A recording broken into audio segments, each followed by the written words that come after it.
تو انہوں نے مصرع کہا کہ رگے گل سے بلبل کے پر باندھتے ہیں، اور اعلان کیا کہ جو بھی اس کا دوسرا مصرع بیان کرے گا تو اس کو اتنے اتنے پیسے دیے جائیں گے۔ بڑی کوشش کی لیکن کوئی دوسرا مصرع کہنے والا تھا نہیں۔ یہ دوسرا مصرع تھا، اس کا پہلا مصرع کہنا تھا۔ اصل بات یہ تھی شعر پورا کرنا تھا۔ تو ایک صاحب دہلی سے سفر کر کے لکھنؤ گئے، اور لکھنؤ جب پہنچے تو لکھنؤ میں ایک رکشہ چلا کرتی ہے۔ ہمارے یہاں جو رکشہ ہوتی ہے جس کو آٹو، اس کو وہاں آٹو کہتے ہیں، اور وہ پیدل رکشہ ہوتی ہے، لوگ چلاتے ہیں رکشہ رکشہ رکشہ رکشہ رکشہ۔ سہارنپور کے اسٹیشن پر آپ اترو تو آپ کو کہیں گے آ جاؤ اللہ والے اللہ والے اللہ والے اللہ والے، جو بھی کرتے میں قمیص میں اور داڑھی میں دکھا اس سب اللہ والے رکشہ میں بٹھا لیتے ہیں۔ پیدل رکشہ جو ہمارے یہاں سائیکل ہوتی ہے نا ویسی رکشہ ہوتی ہے، اور ہمارے یہاں جس کو ہم رکشہ کہتے ہیں اس کو وہ لوگ آٹو بولتے ہیں، ہمارے یہاں بھی اس کو آٹو کہتے ہیں، لیکن یہ دونوں میں فرق ہے، جگہ جگہ کا فرق ہوتا ہے، عرف کا فرق ہوتا ہے۔ تو وہ تانگے میں بیٹھ گیا، جس کو ہم رکشہ تانگا کہہ لو آپ، تو اس میں وہ بیٹھ گیا، اور اس کو کہا کہ لکھنؤ اسٹیشن پر اترا اور تانگے میں بیٹھا، اور کہا کہ مجھے فلاں شاعر کے گھر جانا ہے۔ تو وہ رکشہ والے نے پوچھا کہ بھائی آپ کو کیا کام ہے، فلاں شاعر کے گھر آپ جا رہے ہو، کیا کام ہے آپ کو؟ کہا کہ دیکھو ایک چھوٹا سا کام ہے، دہلی میں ایک صاحب نے ایک مصرع کہا ہے، مجھے اس کے دوسرے مصرے کی ضرورت ہے۔ تو کہا کہ مجھے تو بتائیے، ایسی کون سی بڑی بات ہے، مجھے بتا دیجیے آپ۔ تو رکشہ والا نے کہا کہ وہ آدمی نے کہا رکشہ والے سے کہ آپ کو بتا کر میں کیا کروں گا، مجھے وہ شاعر کے پاس جانا ہے، آپ کا کام نہیں ہے وہ۔ کہ بتائیے تو صحیح آپ۔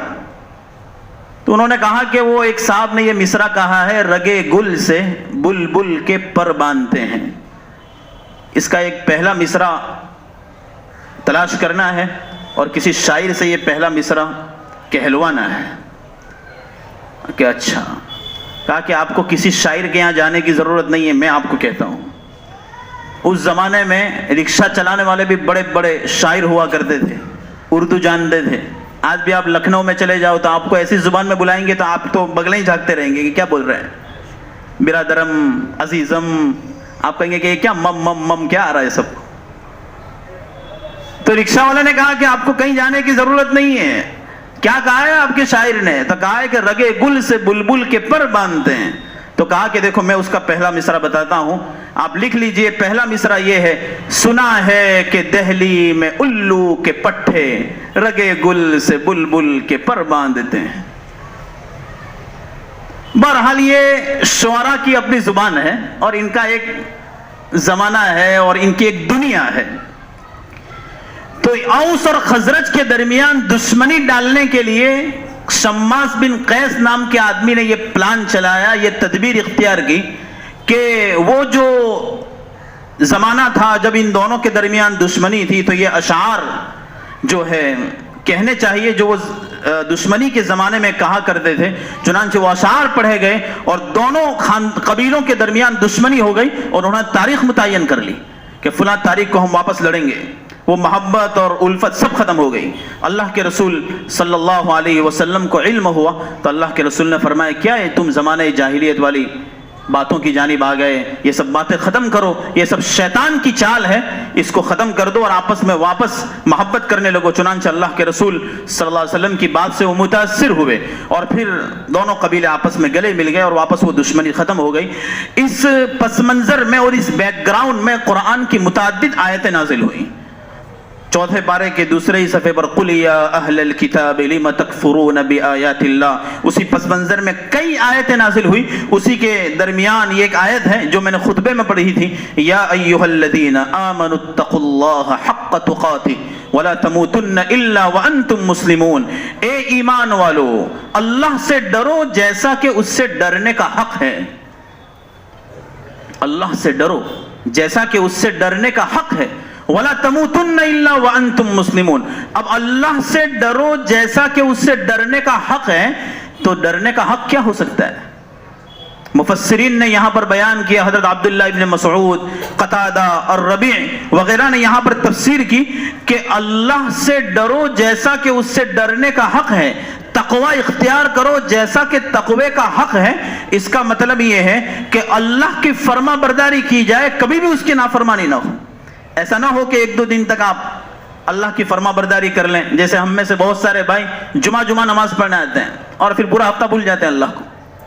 بہت سارے بھائی رمضانی ہوتے ہیں، بہت سارے بھائی جو ہوتے ہیں عشاء کے لیے ہوتے ہیں، کچھ ظہر کے لیے ہوتے ہیں۔ دن میں کتنی نمازیں پڑھتے ہوتے ہیں؟ کہا کہ ظہر پڑھ لیتا ہوں، اللہ کا فضل ہے۔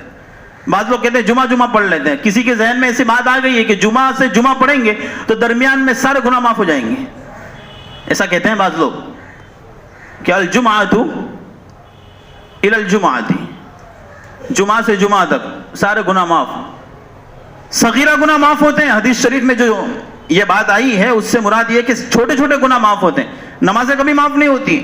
آپ زنا کرو گے کبھی معاف نہیں ہوگا، آپ جھوٹ بولو گے کبھی معاف نہیں ہوگا۔ اس کے لیے توبہ کی ضرورت ہے، اور بندوں کے حقوق ہیں ان کو ادا کرنے کی ضرورت ہے، اور اللہ کے حقوق نماز روزے ان سب چیزوں کی قضا کی ضرورت ہے۔ اس لیے تقوی کا حق، اللہ سے ڈرنے کا مکمل حق یہ ہے کہ جب فرما برداری کی جائے کبھی بھی نافرمانی نہ ہو۔ نمبر 2، جب اللہ کو یاد کیا جائے، اس کا ذکر کیا جائے، کبھی بھی اس کو فراموش نہ کیا جائے۔